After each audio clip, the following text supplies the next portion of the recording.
All right, guys, we're back on Southeastern 16 with Max Barr, recapping the action from the afternoon slate, I guess you could say evening slate, in SEC Yep. basketball. We're going to hit on some of the games here. We'll finish up some of the earlier ones on the primetime show, which will be coming up probably in about an hour and a half, 2 hours from now. Yep. We'll come back and do the usual primetime show where we talk about Missouri, Arkansas, Texas, South Carolina, and kind of wrap up the stuff from the day. Medal stand, and Max and I have already decided we're going to fill out another gut bracket live tonight, Yes. prime time, our second one this week. We're going to go find a different bracketology. We're going to fill out another gut bracket, pick our national champions. All right, here we go. Big Gator EJ's here. Kentucky fans are here. Alabama fans are here. Probably get some Auburn fans in here. We're going to touch on that game, but now let's start with the one I know we're getting a lot of people jumping in right after. That is Alabama 96, Kentucky 83. Mark Sears goes for 30 points in this game. This was one where Cats got out to a great start. Alabama, I mean, we knew this would be the case, Max. You know, two halves here for both teams where they score 40-plus points each, 47-40 in the first half, 49-43 in the second half, to add up to that 96-83 total. When you kind of look at it overall, I mean, I think, Max, again, a couple things can stand out here. Alabama getting to the free throw line. We knew what happened. 25 free throw attempts here, made 21. We said it. That's kind of their forte. They go 11 of 31 from three. Kentucky, I thought, did a nice job hitting the offensive glass. Of course, Amari Williams had 5 of those, finished with a double-double, 17 points, 11 rebounds. But I think when you're looking at this and you're kind of thinking about the guys we said who were going to be the ones that maybe fuel these teams if they're going to have a deep tournament run, Mark Sears had 30. Otega Oweh, who we talked about throughout the week, finishes with what we probably never could have expected for him to have a game where he scores 2 points here and fouls out, goes 1-9 in this game. So that, obviously, Kentucky still had a chance down the stretch, but anytime, again, we've been certainly talking about him all season, just was not one of his better performances, and other guys stepped up, but still, I think you kind of look at it and feel like this was always going to be a tough kind of game for Kentucky, and Alabama in bounce back mode. They get the win here.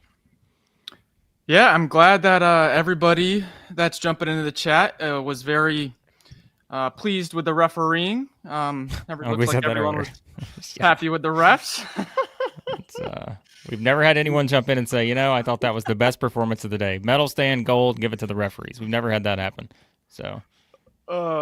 Yeah, joking aside, though, impressed with both teams, to be honest, coming away from this. I really liked what I saw from the Alabama front court being tested personally by Nate Oates after being out-rebounded by Caleb Grill. You've got Cliff Amari with a season-high 15 rebounds. I don't even know if that's a season high. I'm sorry if that's wrong. It just feels like it. But Grant Nelson, poor game, not going to lie. Poor game for Grant. But you have Mo D step up, Jaren step up. I really liked the rebounding for Alabama just because that was what was personally tested and challenged by Nate Oates. Nice bounce back there. Sears doing Sears things. I thought that was a nice game for Alabama. They needed one. For Kentucky, though, I thought I was going to look like a genius there after the first 5 minutes, picking the Cats as a 10-point underdog. But a little bit, the foul trouble catches up, the pace of the game catches up, and over 40 minutes, just not enough. But down the guys, they're down. Loved the fight. Amari Williams continues to be one of the best players in the SEC. I think he should get all SEC honors, whether that's a second team, a defensive team, whatever you want to do. I think Amari Williams should get some sort of honors. And the freshmen didn't play terribly. Thought they held their own. Noah's production has gone down a little bit, but it's tough to expect much from these freshmen that are just stepping up when they need to. I'm impressed with both teams, Blake. I thought both teams fought, and I'm not really down on either of them away from that game. Well, I mean, I think always you have to kind of look at the game and the circumstances surrounding it. As we said, I think it was probably hard to expect, no matter the opponent, Alabama to come back here after back-to-back losses and lose a game at home. Like, I just felt like that they're too good of a team. They were a number 1 overall seed. as of last weekend, they've lost 2 games since then, and I think this was always going to be kind of that bounce back spot for them. And even, again, you see Kentucky, you talked about it, the way they started this game, and it was a good start to where, all right, Alabama's like, it's now or never. We got to start playing better. Kentucky's going to run us out of our own gym with the way the Cats started there. But I think, again, it's not surprising, for them to kind of have this bounce back performance. Are the defensive numbers still going to, you're going to look at it and say, well, is Alabama's defense still where it needs to be? Probably not in terms of the consistency.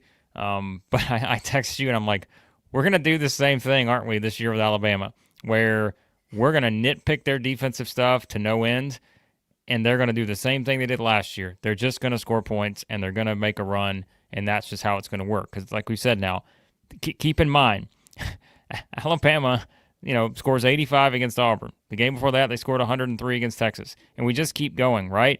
Where even the game at Missouri, they score 98. They give up 110. You can't win games like that, but they're just going to find a way to put up the points. I thought Jimmy Dykes had a great stat in the first half where he said, what was it? Alabama had 30 of their first half points within 10 seconds of the shot clock. So, within the first 10 seconds of the shot clock. So they came down, but we know that's how it works, right? It's just that they want to get quick shots, and they were coming down, getting what they wanted. Game kind of turned a little bit as the tempo continued to up in Alabama's favor, even though, like we talked about, Kentucky can certainly get out, put some pressure on you in terms of how they're going to play too. But we always say Alabama's just a little bit different, and I think this is one where, for Owe not to get going for Kentucky, that's going to have a huge impact. Just could never get there, as we said. The foul trouble certainly played into that. But I think what you said, that there is something to that I think is important. Like, you're going to feel better about Alabama coming out of this just because it's a bounce back performance against a good team.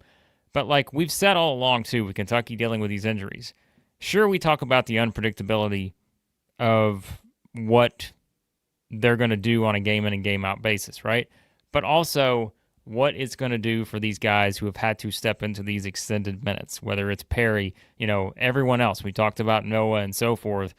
I do think that is going to eventually help this team if they can ever get fully healthy. I don't know if they're going to be fully healthy by the end of the season. We have no idea, but I just think this is something where, yes, I think both teams can come out of this feeling okay about some things as they look towards the NCAA tournament.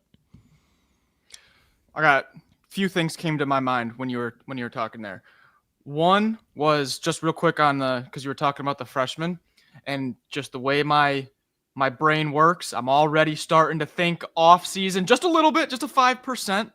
It's just a 5%, starting to think, to the future. Man, these Kentucky youngsters, you think about, we're talking next year in 2 years, and we can be saying, if they're playing really well, you know what, Blake, remember back 2024-25 season when they had to step into all those extended minutes? Look, that's paying off. Now, I can see it in the future already. So those guys better stay. Another thing was LeBaron Philon. He went through late January, early February, multiple games where he was taken out of the starting lineup. Remember, he was starting pretty much the whole year. Taken out of the starting lineup. He had 3 games. This is Mississippi State, Georgia, Arkansas. 5 points, 2 points, 2 points. Was a combined 1 of 7 from 3 over those 3 games. Past 4 games have been much better for Philon. I thought he was really good tonight. So you like to see that. Hey, we're talking about the Kentucky injuries, Blake.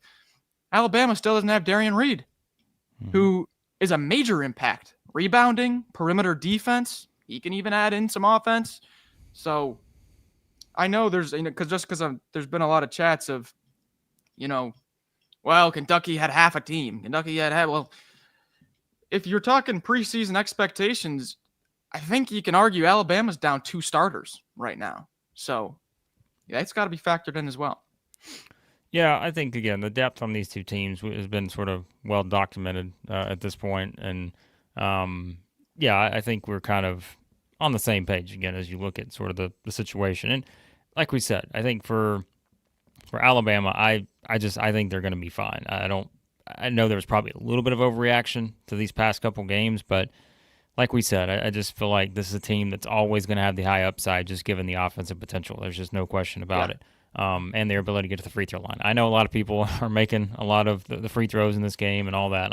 I understand. Like, there's certainly, like we said, everyone can always, probably 95% of the time, find fault with SEC officiating.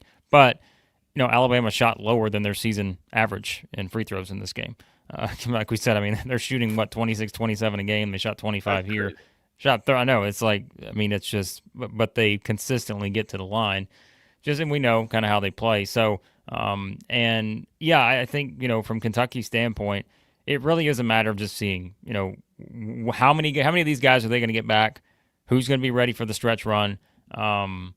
I think that's what it's going to come down to in terms of what can their ceiling be in these kind of games against. Look, if you're going to make a Final Four, if you're going to go to the Sweet 16, these are the kind of teams, you're going to see in your path somewhere along the way.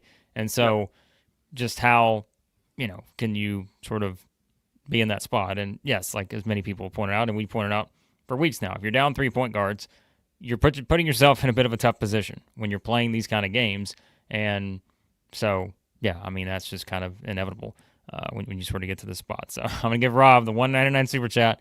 Rob says Mark Sears just got fouled again. You guys listen. You guys can have your opinions. We love you guys chiming in as always. So, but yeah, so there you go. Yeah, I thought kind of what you probably expected from Alabama in this game. For Kentucky, I feel like we've said the same thing, Max. I just don't think our opinions changed much on them over the past little while. We kind of know what the injury situation would be. We've sort of, I think, reset our thoughts game to game just until we see a fully, formed team out there. And until then, you just kind of know the way it looks until they get, Robinson and Butler back and maybe Creasa, who knows. So. Yeah, just to clarify, guys, I wasn't trying to diminish the Cats' injuries or anything. I was just trying to kind of more paint a picture for Alabama moving forward a little bit here. Like they got guys waiting to get back as well. But yeah, Reed and Reitzel were projected starters for Alabama this season. Well, I mean, it's true. Like they were projected starters, and so they've been without Reitzel for forever, and Reed's not played much here recently. So yeah. And Alex brings up a great point. Alex, thanks for sharing your thoughts. He keeps thinking that Alabama will eventually shoot their 3-point percentage from last year, but it doesn't seem like it. Well, if you had Latrell Reitzel, who I would argue is in the top 5-ish, 10-ish 3-point shooters in the nation, that's the big blow because he was going to be the 40 to 45-ish % 3-point shooter on high volume. I'm pretty sure right now, I don't know what the numbers are right now, but I'm pretty sure he's still 5th or 6th on Alabama in 3-pointers, and he played barely. So that's Alex. Good question.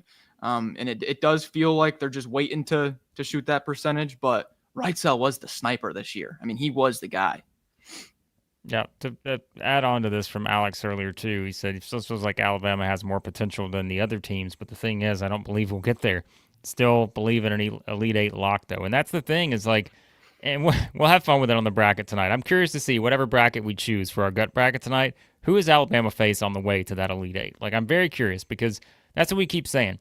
With the amount of points that they can score, would it shock anybody, and it shouldn't shock anybody, if Alabama winds up being the last team standing in the SEC again?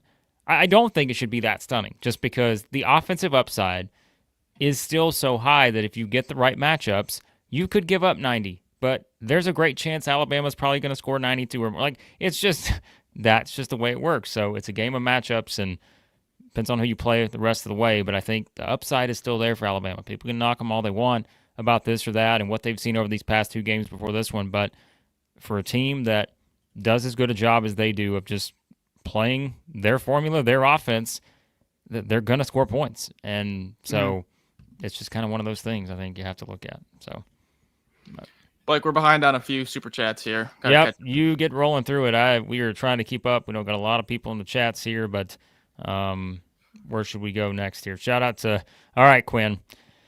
$9.99 on the super chat for Quinn. Said it's great to be an Auburn Tiger, is what Quinn had to say. He also said something about the Georgia Bulldogs that I'm not going to pull up on the screen here. He did say also the refs are targeting Chad Baker-Mazara. So he'll take the 12-point win, though. So we always appreciate Quinn's contributions here. But Thank you, Quinn. The referee train continues here. Maybe your super chats should go. Maybe all of your super chats we should give to the SEC officiating. How about? What do you guys think about that? Should we like as a donation to see if we can improve it? And they have to read off. How about They have to read off the super chat at each monitor review. Yeah, that's not a bad idea. So I like that. Matt's trying to do the super chat here. It's not how it works, Matt. We've told you this many times. You can't just all cap super chat. That's not a super chat. It's not an actual thing. I need to wash my hoodie. Matt, this is fresh out of the washer.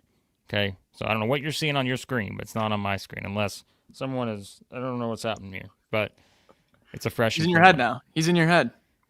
Well, no, maybe I think we get some ice cream or something. Throw some ice cream on there. We always appreciate Matt. We also got but all right, $10 super chat. Yeah, from the best in the biz. The best in the biz. The best of the best. Florida basketball hour is here. We're gonna talk about. I'm not joking. They're better than us. Like, they're better than us. Please. They're fantastic, guys. You guys know it. Even if you're not a fan of Georgia, they cover. Quinn's got me thinking Georgia. Even if you're not a fan of the Gators, you got to tune into them. They're great. If you're not a fan of Georgia, you definitely got to tune into the Florida basketball. Definitely, hour because they're not hyping up Georgia at all. No, we have our fun here. But all right, let's pull up a couple other things we appreciate. We'll talk about the Gators here shortly. You guys are fantastic. $4.99 super chat. Shake here. Mark Sears just got fouled again walking into his apartment. At least you guys are having fun with it. That I can appreciate. Shout out to Zach. $5 super chat. That quad tech in Georgia Auburn was insane. Yeah. That game took forever. Oh my gosh. I've got to find the official KenPom time on that game. We thought that I don't know, Missouri Alabama the other night was a long one.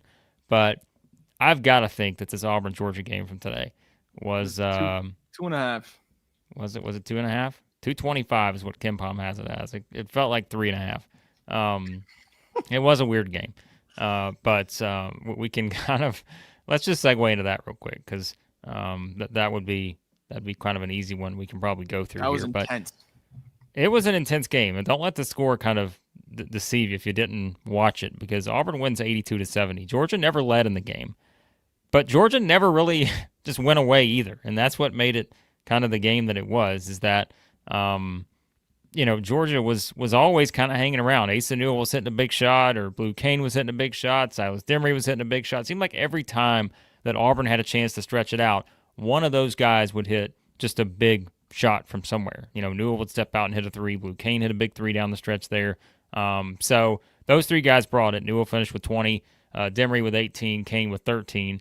But, of course, on the other side, you had Johni Broome going for 31 and 14. And, the usual cast does their thing. Once again, Max, kind of a game where you look at it from Auburn's standpoint, they're probably feeling like, yeah, we didn't play our best game. And you look at it, Todd Pettiford's had two of his, if not his two lowest scoring games of the year in back-to-back games now. Only scored 2 in this one, scored 4 against Arkansas. But yet they still get a double-digit win. And I think every time I get that question of what happens if somebody shuts down Broome, which I'm like, the percentages tell you that's probably not going to happen.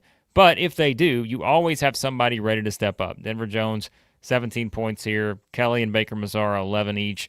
And again, even though Pettiford didn't have his kind of game, Chaney Johnson didn't have his kind of game. Only had, played 11 minutes, foul trouble, right? So 4 points, 1 rebound for Chaney Johnson. Auburn still wins by double digits. This is what we're talking about. Like, we can try to pick apart all these things, but they were great on the offensive glass. Even though they can never just completely put Georgia away, they still win this game by 12 without a couple of your key guys who have been, consistent contributors having their best game. And what happens when that happens? Well, somebody else steps up, and we just keep cruising right along. 25 wins now, Max, the 6th time in 8 seasons for Auburn, hitting the 25-win mark. I got a stat for you guys. I like my guy Jared Burson. He puts out some great stuff. This was one of the, and you guys know, I try to give out at least a stat or two that's kind of like, whoa, every show. This one might have been, this is one of the best, okay? Johni Broome today, 31 points, 14 rebounds, 4 assists. No other player has reached those numbers against a Division I team this year. The last SEC player with that many points, rebounds, and assists, Ben Simmons. Okay. The last before that, don't know. The stat is no other player has done that in a game this century. Yeah, but what about the previous century, Max? What about the previous century, huh? Who cares about that century?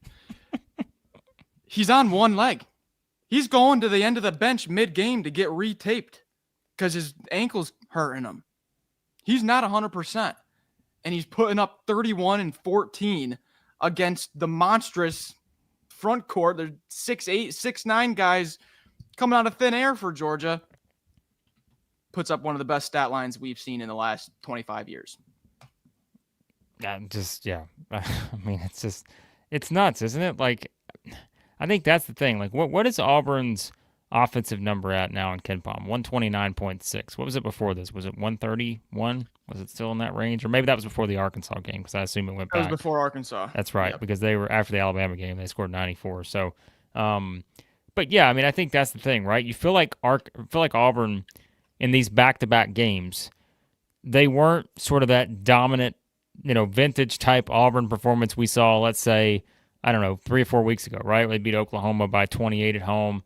Obviously, they lost the game at home against Florida, beat Tennessee by 2, Mississippi State by 22, beat Missouri by 16, and obviously go back to non-conference play where they got a bunch of big wins.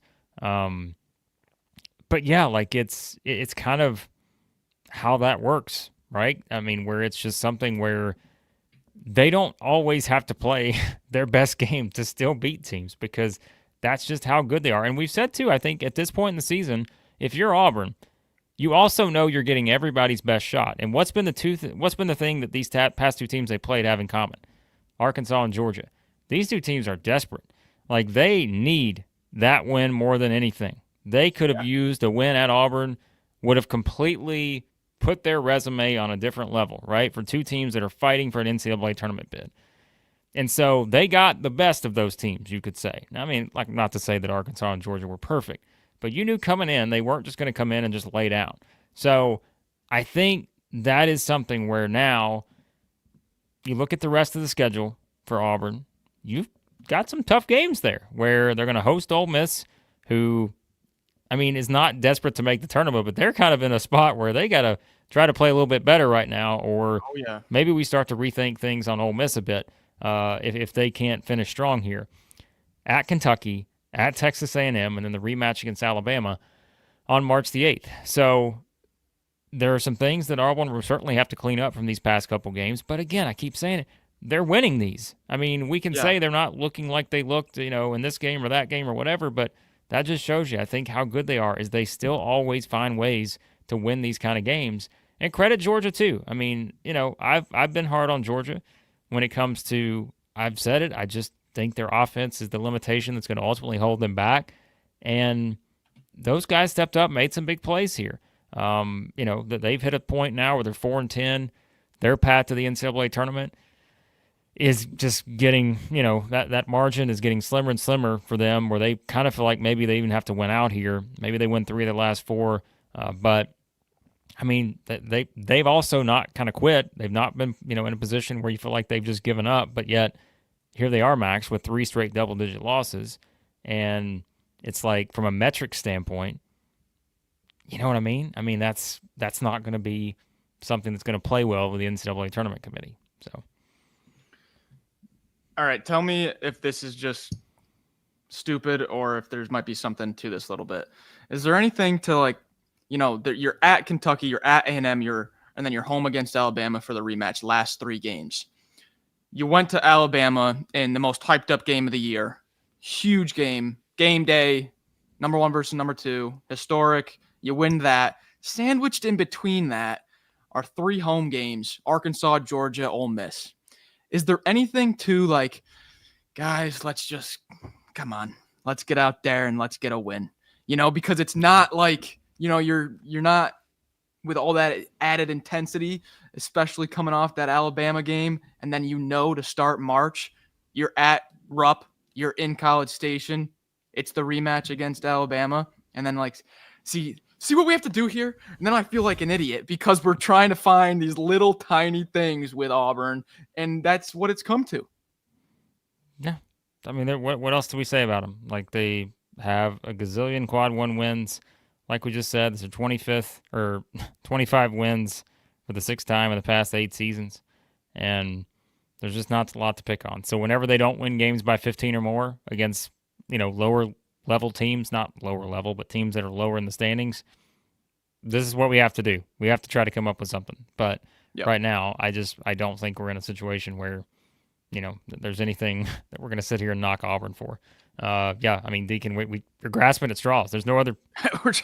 What else do we do, right? I mean, they're 25-2. What else do we say? So, I mean, it is what it is. So, like we said, for Georgia, they got to come up with wins here. They're going to finish home against Florida on Tuesday, at Texas, at South Carolina, home against Vanderbilt. There are winnable games in there, but the problem is I think they need at least 3 of those last 4, and we'll see if they can get it. Maybe this is kind of a performance they can build on. We'll find out. But, all right, while Max is manning the chat, for all of you breaking the rules, we'll get to bracket bids. We try, guys, but sometimes if you take it too far, we have to either put you in timeout or we have to ban you. All right, that's how the rules go around here. So some of you are before you do get to that, just to wrap it up, on Lenardi's update 1 hour ago, Georgia was in the first 4 out group. So they're the last one though. So they're they're right there. They're right there. They're still there. They're still there. I'll tell you who's never in the first 4 out. That's bracket bids. They're always in the first 4 in, Max. They're always a number 1 seed. Matt's telling me too, don't put him in timeout. Matt, that's grounds for putting you in timeout right there. Bracket bids will never put you in timeout. Enter into that free pick'em contest or start. Actually, they could. I mean, if you break the rules there, then trust me, you're going to put in timeout. But enter into the free pick'em contest or start an auction draft league with your friends, family, or coworkers. Remember, everyone starts with the same bidding dollars. Up to you to outwit and outbid your league mates. To secure the teams you think will go the distance, choose from the multiple scoring models, including upset bonuses to reward the bold picks. Track your teams with live in-game scoring and watch the standings shift in real time. The further your teams advance, the higher you climb the standings. That's how it works. For league play, use that promo code SC16 for 40% off. SC16, 40% off. Download the Bracket Bids app today or visit them at bracketbids.com. All right, Christian wants to be banned. All right, well, Christian, you don't have to ask me twice, pal. But no, in all seriousness. All right, let's see what we need to get to next. Let's talk about the Gators real quick.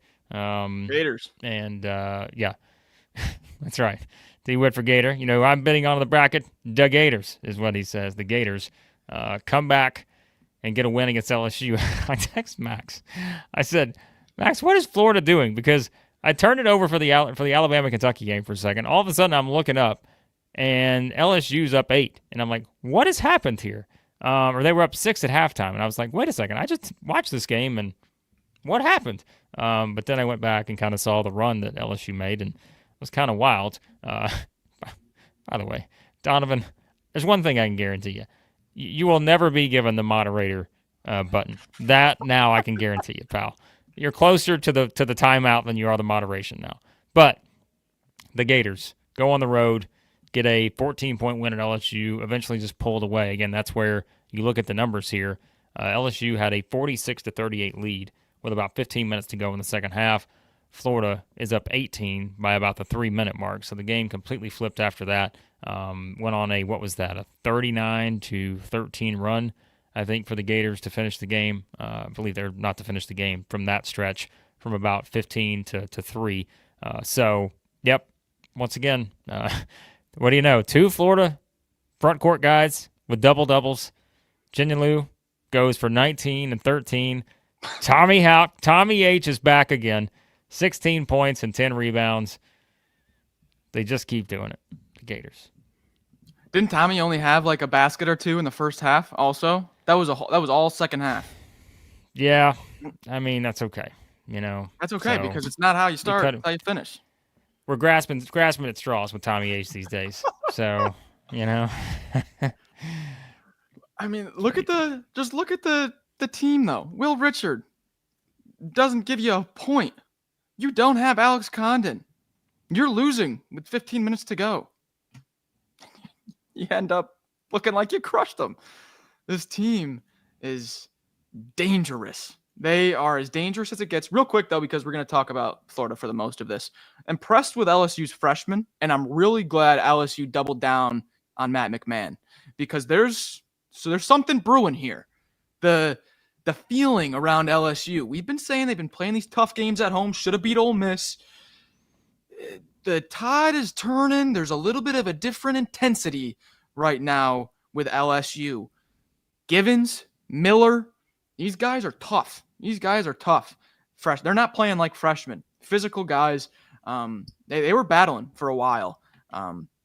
But like you guys all saw, Florida absolutely runs away with it. Started making shots. Started getting inside is really what it was. They were fumbling around on the perimeter in the first half. LSU was actually hitting shots. LSU was out shooting their percentages by good margin. But then it all comes back to the great equalizer, that Florida front court. It just comes in waves. It never stops. And now you add Micah Hanlockton. Blake, give me the gut bracket in front of me right now. Give me the gut bracket. I just want to just click Florida. We'll see. I'm working on our bracket of choice for tonight, which I say tonight. I'm like, it's currently 8 p.m. Central Time, and we still have another stream to do here in about an hour and a half or an hour or so. So we're going to hop off this one shortly. But, yeah, like I think we're going to see if either one of us take the Gators to the national championship. You never know with us. You never know. I think we're going to use our guy Rocco's bracket tonight, by the way. Okay. Rocco updated his as of yesterday, so I think we're going to use Rocco's bracket. So we'll see what our path looks like for the Gators in this one. But Donovan, the timeout comments got Donovan rattled. Donovan, I'm not putting you in timeout. Okay, it's okay. All right. I think you're making a good point about LSU though, that you look at this kind of scenario where, look, it's a team that is not going to make the NCAA tournament, but they started to find some momentum, as we talked about. Really could go all the way back to that game against Ole Miss that they lost at home, right? Mm-hmm. I mean, they were right there with a chance, probably should have won that game. They went to Arkansas, I didn't think played that bad. They win the game at Oklahoma, beat South Carolina by 14 at home, and then have good stretches of basketball here. You're just playing an opponent that is just on a roll right now. So I think, yeah, like it's one of those where we talked about the report. Matt McMahon's coming back. And so seeing a strong finish like this, and I know it may not result in a lot of wins, but, I mean, look at their remaining schedule, right? Home against Tennessee, at Mississippi State, at Kentucky, home against Texas A&M. They're going to be the underdog in all those games, potentially by double digits in all but the A&M one. So let's see how they finish. Can they kind of keep this going on here? I think that's what's, going to see how it plays out for LSU. But, I mean, for Florida, I don't know what else we say about Florida. Like, we've talked about this team. They're 24-3 now. They're legitimately like probably 4 possessions away from being 26-1, if you really think about it. But they get a finish where they got to go to Georgia, they go to Georgia. I don't know why I keep thinking they already played Georgia in Athens. They've not. They go to Athens on Tuesday, home against A&M, at Alabama, home against Ole Miss. So some tough games in there for the Gators. But, man, it's just like, how do you not have confidence in them figuring it out at this point? So here's something that Gators fans will find interesting, and it was actually Neil Blackman from the Florida Basketball Hour is who I found this stat from. What a full circle moment here. I don't know the exact number, but there's been a handful of teams that have finished 35 or higher in Ken Palm's overall net rating. I think it's been like somewhere around like 6 to 10 teams, somewhere around there. But the worst finish is a Final Four. Florida is up to plus 34.1. And that's been increasing game by game. Florida kind of entering that like all-time since 1997 elite status here. That's how well they're playing without, I would say what? Maybe their second best player, third best player in Condon, with the way that he impacts the game for them. They got a lot of good players, so you could say whatever you want there, but still. We'll see. They're crowned national champions an hour and a half from now on the SEC basketball primetime stream here at Southeastern 16. We'll find out. All right, let's get to a couple things. Then what we're going to do is we're going to hop off because, again, we're going to be back for the primetime show, which will touch on everything else, including Duke Miles' teeth. Oh, Vanderbilt getting a big win, and everything else we've got to clean up from the rest of the day. And also, our gut bracket, game. As we said. Yeah, we went back in the game. We're going to talk about that. Yeah, we're going to talk about that plenty. As Zach said earlier, too, type of game LSU could really use Jalen Reed. Yeah, they were a guy away. Yeah. I mean, look, sometimes you're just a player away, and that they were definitely a player away in this kind of game, given the opponent. I don't know if we got to Zach's $10 super chat. Did we get to this earlier? I don't remember. But if we didn't, we'll read it up again. We're just gonna say it's another one. Not happy about this game. Of course, talking about Auburn. Win in advance, but Auburn's been sloppy offensively at home lately. Almost prefer them on the road at this point. They seem more focused. Yeah, I mean, I think there's something to that, but I do think we can't underestimate either. Georgia and Arkansas are pretty stingy defensive teams, and I think there is something to that. We said for all the issues I talk about with Georgia's offense, their defense has been pretty good this season. They just can't score enough points, to always win these kind of games. But in Arkansas, we said I think they're kind of underrated in terms of the way they defend. So that plays part of it. Sure, like I said, they've not been as crisp at home as they were previously.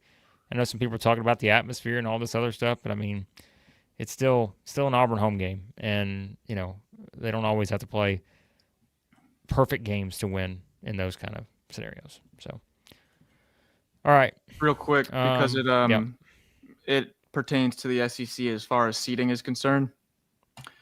Have you seen the halftime score of Duke, Illinois? I have not. Okay, guess what it is.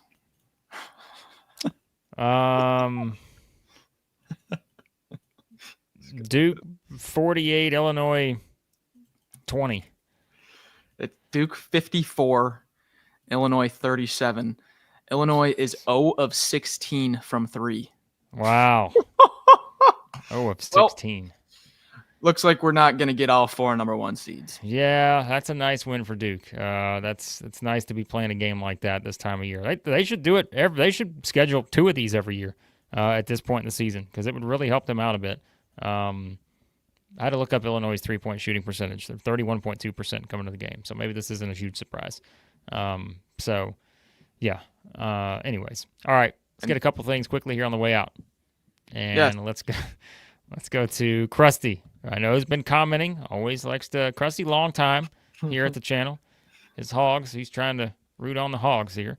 But how many hoodies do I have? Krusty, it's a big rotation. I'm bringing out the Canada one. I know everyone thinks somehow this goes to the hockey game that was played this week. It was not at all. This was just a gift. And I told you, I will wear any gear you buy me, as long as it does not, include profanity. I'm not allowed to do that here at Southeastern 16. But like Ron Burgundy with a teleprompter. Give it to me, I'll wear it. So unless it's your favorite team, folks, I can't do that. I have to be neutral here. So we'll see how much the super chats. Yes, noted Canadian myself. Hey, that's all I got. Krusty also says, who was right about Kentucky way back in November, December? Krusty or me? Oh, Krusty, playing this game. Come on, Krusty. That was a different team. They had all their players playing. Come on. Let's get serious here. Come on, Krusty knew that they were going to be down all 3 of their point guards. He knew. Oh, boy. We appreciate Krusty. Always have fun. Matt. The real super chats for Matt. $5. It's always Sanders Logistics for me. Yeah. We'll talk about them in a second. Man. A little tough transition, not going to lie. But $5 super chat. NCAA tip-off less than a month away. March 19th coming up. February 22nd. March 19th, Max. Not too far away. an extra $2.50 Smell it. from Matt. Or actually, wait, hold on, $5, and then he's saying an extra $2.50 for the both of you because Chris isn't here. Okay, that's great. We appreciate that. Extra super chat money for us. So, all right. Speaking of Sanders, is it time? Is it time to talk about some moving? Because if you want to move, let's just say you want to move. I mean, let's keep it pretty simple here. There's no need to complicate things. I know people that want to move. I know people that want to move. Do you? Who wants to move? I know them. You know some people. Okay. There's some people out there who just want to move. Well, we can't name them, but we know that they're people, and we know that they want to move. Well, that's all you have to be, folks. You just have to be people, and you just have to want to move. You can go to Sanders Moving, not Sanders Logistics. Sanders Moving. I almost put up the wrong logo. Max and I are trying to pull it at the same time. Sanders Moving it is, because they are your friends and mine. And if you want to move, formerly known, of course, as Ted R. Sanders Moving and Sanders Logistics, a leader among moving companies in Nashville, Tennessee, and the surrounding area, their team of professional movers focused on delivering efficient, hassle-free moving at an affordable price. You know, I get that extra oomph when I say moving. Gives you a little extra something. The feels really get to you, Max, when you say that. Whether you're moving, across town or across the country, Sanders Moving, there it is again, has you covered.